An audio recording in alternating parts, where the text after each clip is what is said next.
अस्सलाम वालेकुम दोस्तों भाइरो ख़ुशि हो अलाह तव्हांखे ख़ुशि कंदो। मुंहिंजो मैसेज इहो आहे त अलाह तव्हांखे ख़ुशि करे। मां बि वियो हुउसि 2-3 महीना मोकल ते पाकिस्तान वॾो मोटिया खान चकर ॾेई। सो पाकिस्तान जा बि हालात तव्हांखे पाण खे ख़बर आहे त कीअं आहिनि। ओॾे बि वॾी महांगाई आहे।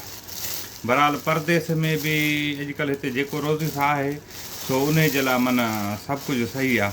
मुंहिंजो मैसेज इहो आहे असांजी सॼी उमिरि हिते गुज़री वई आहे परदेस में कमाए कमाए। असां हिते जेको पोइ हिते घर ठाहियूं था, हर शइ ठाहियूं था, असांखे उहो नसीबु सुठो का शइ कान थी थिए।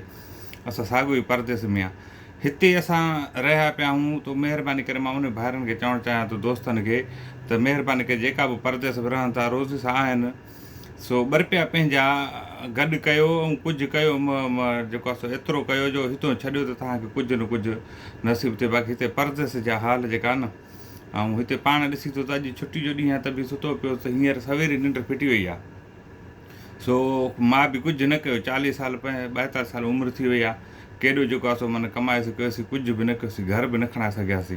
घणनि दोस्तनि मिल्कियतूं ठाहियूं आहिनि, मां सम्झां थो अलाह उन्हनि खे ख़ुशि कंदो। पर महिरबानी करे जेको आहे सो पोइ हिते पाकिस्तान जे लाइ कुझु कयो, कुझु कीअं जेको आहे सो पंहिंजे लाइ कुझु कयो, सिस्टम कयो। ईअं न कयो त जेको आहे सो माना सफ़ा पोइ वरी जेॾीमहिल हितां छॾियो त जेको आहे सो पोइ वरी पछतायो, परेशान थियो। महिरबानी कयो, ईअं न कयो। ऐं जेको आहे सो हिते ॾिसी थो परदेस आहे, माना माइट मिट खो मौत की रिश्तेदारी में, हर शइ में, शादी गमी में, हर शइ में माण्हू परे आहे परदेस में।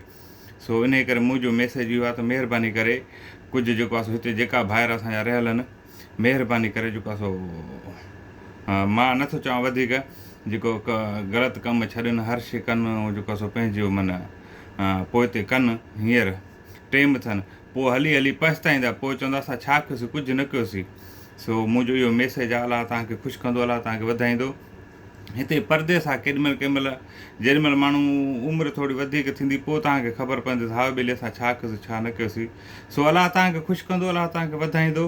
हे मुंहिंजो मैसेज आहे, अलाह कंदो त अॻिते वधायो, शेयर कयो, केरु ॿुधे त मन को सम्झे ॻाल्हि खे। हिते घणा ई दोस्त असांजा आहिनि जेका सो माना हिते सुठो टाइम थी वियो, न वञनि था, न कुझु कयो बि कुझु कोन्ह अथनि। बहरहाल अलाह उन्हनि खे ख़ुशि कंदो।